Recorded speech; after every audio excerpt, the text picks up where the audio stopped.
A man attributed by many as the originator of the revolutionary slogan, Jai Hind.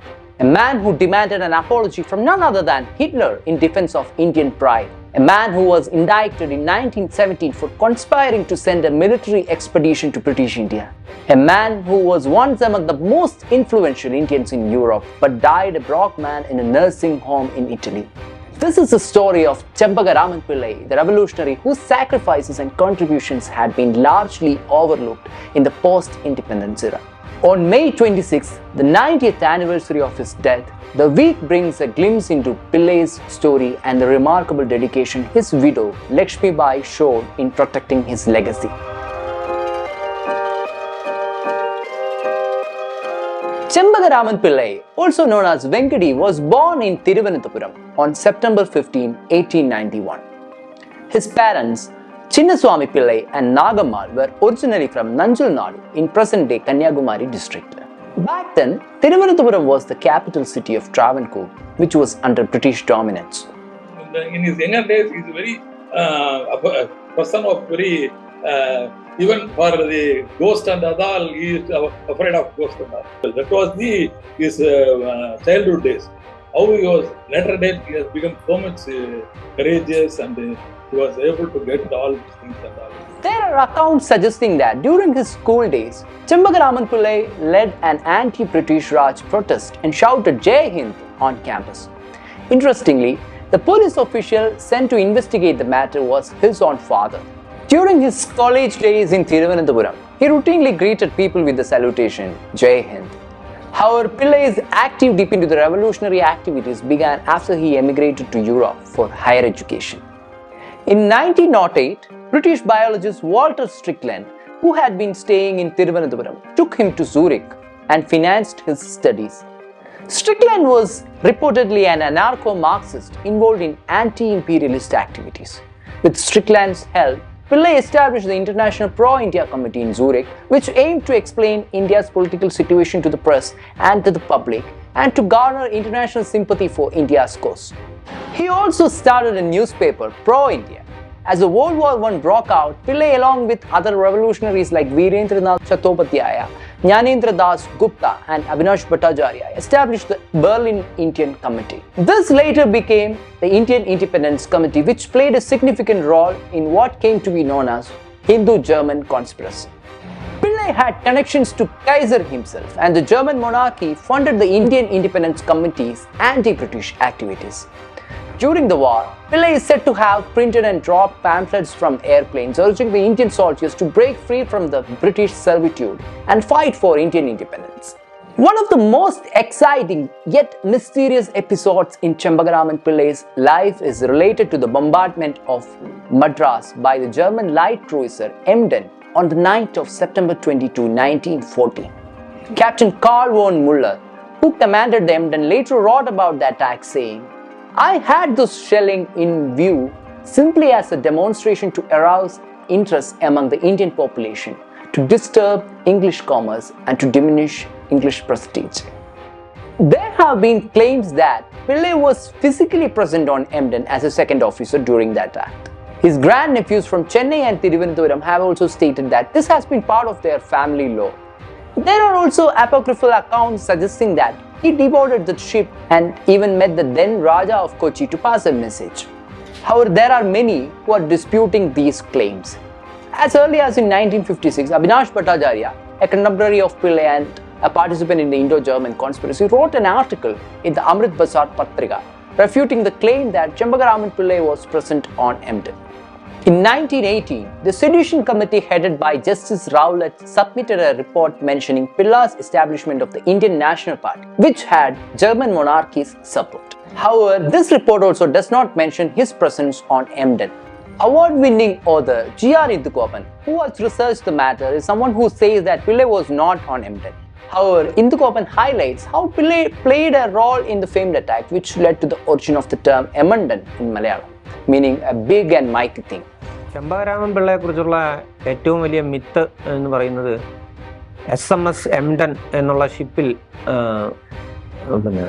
Chempakaraman Pillai ഉണ്ടായിരുന്നു എന്നുള്ളതാണ്. പക്ഷേ ആ സമയത്ത് അദ്ദേഹം വളരെ ഹെക്റ്റിക്കായിട്ടുള്ള പൊളിറ്റിക്കൽ മീറ്റിങ്സിലും മറ്റോ ആയിരുന്നു എന്നുള്ളതിൻ്റെ രേഖ നമുക്ക് കിട്ടാനുണ്ട്.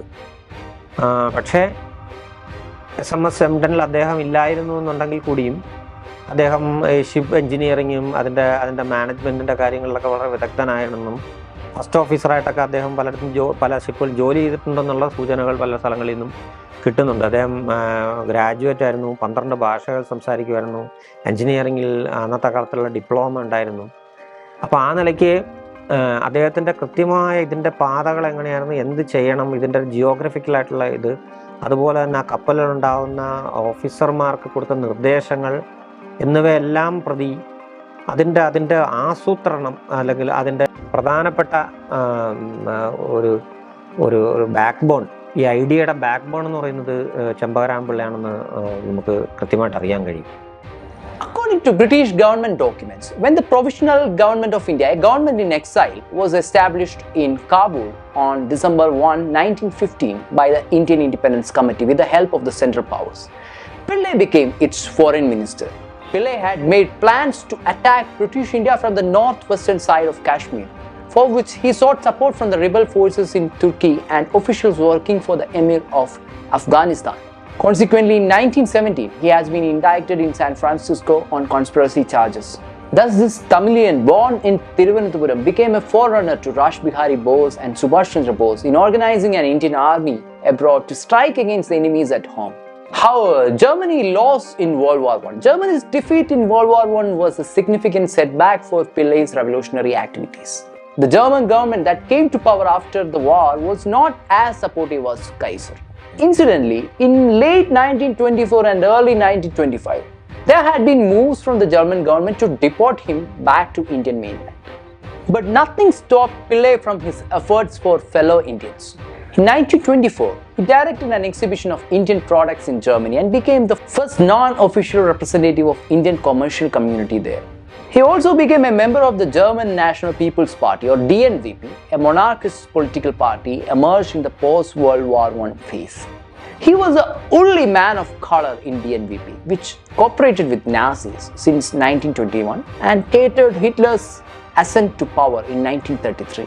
ഒരു നാഷണലിസ്റ്റ് ലീഡർ എന്നുള്ള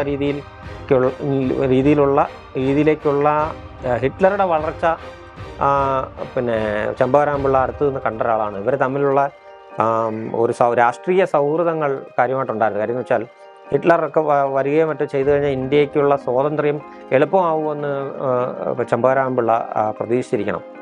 പക്ഷേ പിന്നീട് ഇദ്ദേഹം അധികാരത്തിൽ വരുന്നതിന് മുമ്പ് വരെ ആ ബന്ധം തുടർന്നു. പക്ഷേ അധികാരത്തെത്തുന്നതിന് തൊട്ട് മുമ്പ് ആര്യനിസം കൊണ്ടുവന്നതോടുകൂടി ഇന്ത്യയിലുള്ള ആൾക്കാരുടെ തൊലി കറുപ്പിനെയൊക്കെ വെച്ചിട്ട് ഇദ്ദേഹം ഈ നോൺ ആര്യന്മാരായിട്ടുള്ള ആൾക്കാരെ ബ്രിട്ടീഷുകാർ ഭരിക്കുന്നതിൽ വലിയ അത്ഭുതമൊന്നുമില്ല എന്ന് പറഞ്ഞിട്ടുള്ള ഒരു പ്രസ്താവന ഉണ്ടാക്കി. ഇതിനെ ചെമ്പകരാമൻ പിള്ള ഭയങ്കരമായി എതിർക്കുകയും ഇതിന് മാപ്പ് പറയണമെന്ന് പറയുകയും ചെയ്തു. അവസാനം ഹിറ്റ്ലർ ഇദ്ദേഹത്തിന് കോംപ്രമൈസിന് ഒതുങ്ങുകയും അതിന് മാപ്പ് പറയുകയും അദ്ദേഹം ചെയ്തു. There are accounts which suggest that Pillai's squabble with Hitler continued even after the apology row. In 1932, Der Ring, a conservative weekly magazine, even offered him a platform to speak out against Hitler's racism and his pro-British stance on the Indian question. പിൻകാലത്ത് ഇദ്ദേഹം ചാൻസലറായി വന്നിരിക്കുന്ന ഒരു സാഹചര്യത്തിൽ Hitler അടിമുടി മാറുകയും മറ്റും ചെയ്തതിനെ തുടർന്ന് ഇദ്ദേഹമായിട്ടുള്ള ഈ സ്പർദ്ധ വർദ്ധിച്ചതിൻ്റെ പ്രകാരമാണ് നാസികൾ വന്ന് ഇദ്ദേഹത്തിൻ്റെ വീടടിച്ചു ചേർക്കുകയും ഇദ്ദേഹത്തെ മാരകമായി ആക്രമിച്ച് പരിക്കേൽപ്പിക്കുകയും ചെയ്തു. തുടർന്ന് ചെമ്പകരാമൻ പിള്ളയ്ക്ക് ഇറ്റലിയിൽ അഭയം പ്രാപിക്കുകയും ഈ തലച്ചോറിലുണ്ടായ രക്തസ്രാവത്തിന് ചികിത്സ നേടുകയും ചെയ്തു. പക്ഷേ അന്ന് അദ്ദേഹത്തിൻ്റെ സാമ്പത്തികാവസ്ഥ വളരെ ബുദ്ധിമുട്ടിലായിരുന്നു. അതിസമ്പന്നനായി ജീവിക്കാമായിരുന്ന ഒരു മനുഷ്യൻ ജർമ്മനിയിൽ നിന്ന് എല്ലാം വിട്ടെറിഞ്ഞ് ഭാര്യയ്ക്കൊപ്പം ഇറ്റലിയിൽ വന്ന് ഒരു സാധാരണ നഴ്സിംഗ് ഹോമിൽ വെച്ച് മതിയായ ചികിത്സ ഇല്ലാതെ മരണമടയുകയാണ് ചെയ്തത്. According to Sethu Seshan, the grandnephew of Chempakaraman Pillai, Pillai's wife Lakshmi Bai was like an adopted daughter to the famous revolutionary Madam Camp. Lakshmi met Pillai in Berlin, became his secretary and later his wife in 1931. Pillai died on May 26, 1934 at the age of 43 with Lakshmi by his bedside. His last wish was to return to India on a warship flying the independent Indian flag. So Lakshmi Bai returned to Mumbai in 1935 with her husband's ashes. However, she had to wait another 32 years to fulfill her husband's last wish. A lady who was living with the husband for 32 months, lived with his ashes for 32 years. See any? I used to get very much this thing. Really, only an Indian lady can do this. On September 17, 1966, the government under Indira Gandhi granted permission for Lakshmi Bai to carry Pillai's ashes aboard INS Delhi, which then sailed from Mumbai to Kochi. Doctor Chempakaraman Pillai മരിച്ചതിന് ശേഷം അദ്ദേഹത്തിൻ്റെ ചിതാഭസ്മം ഭാര്യയായ ലക്ഷ്മി ബായി ബോംബെയിൽ കൊണ്ടുവന്ന് ബോംബെയിൽ താമസിച്ചായിരുന്നു. എന്നിട്ട് doctor Chempakaraman പിള്ളയുടെ അഭിലാഷമായ അത് നാഞ്ചൽ നാട്ടിലും കന്യാകുമാരിയും ചിതാഭസ്മം ഒഴുക്കണമെന്നുള്ളതിൻ്റെ ഒരു ഇതിൽ അവർ വളരെ കഷ്ടപ്പെട്ട് കേന്ദ്ര ഗവൺമെൻറ്റിൽ നിന്നൊക്കെ ഇത് വാങ്ങിച്ച് അവരുടെ കപ്പലിൽ കൊച്ചിയിൽ ഇങ്ങനെ ചിതാഭസ്മം കൊണ്ടുവരികയും ഞാനും അമ്മയും അച്ഛനും ഞങ്ങളുടെവരൊക്കെ അവിടെ പോയി ആ ചിതാഭസ്മം വാങ്ങിക്കുകയും അതിവിടെ തിരുവനന്തപുരത്ത് ഇത് കൊണ്ടുവരികയും അത് കഴിഞ്ഞ് ഇവിടെ നിന്നത് കാർ മാർഗം കന്യാകുമാരിയിൽ കൊണ്ടുപോവുകയും കന്യാകുമാരിയിൽ ചിതാഭസ്മം നിമജ്ജനം ചെയ്തു. ആ സമയത്തൊക്കെ ഞാൻ വളരെ 10 വയസ്സേ ഉണ്ടായിരുന്നുള്ളൂ, എന്നാലും ചെറിയൊരു ഓർമ്മയുണ്ട്. 6 years after this warship journey, Lakshmi Bai passed away. She diligently safeguarded documents about her husband's revolutionary activities until her last breath. See, when she died, nobody was there to take care of it. So it was locked. The house was locked. So neighbors informed the police. Police break open the house and the body, and they gave a good cremation for the body and all things. They say about 13 boxes were there with all documents. Unfortunately, despite efforts made by Setu Seshan and many others to trace the trunks containing information on Pillai from the National Archives, they have been unsuccessful so far. Nonetheless, Setu Seshan remains hopeful that he will be able to locate many precious documents, including an apology letter from none other than Hitler.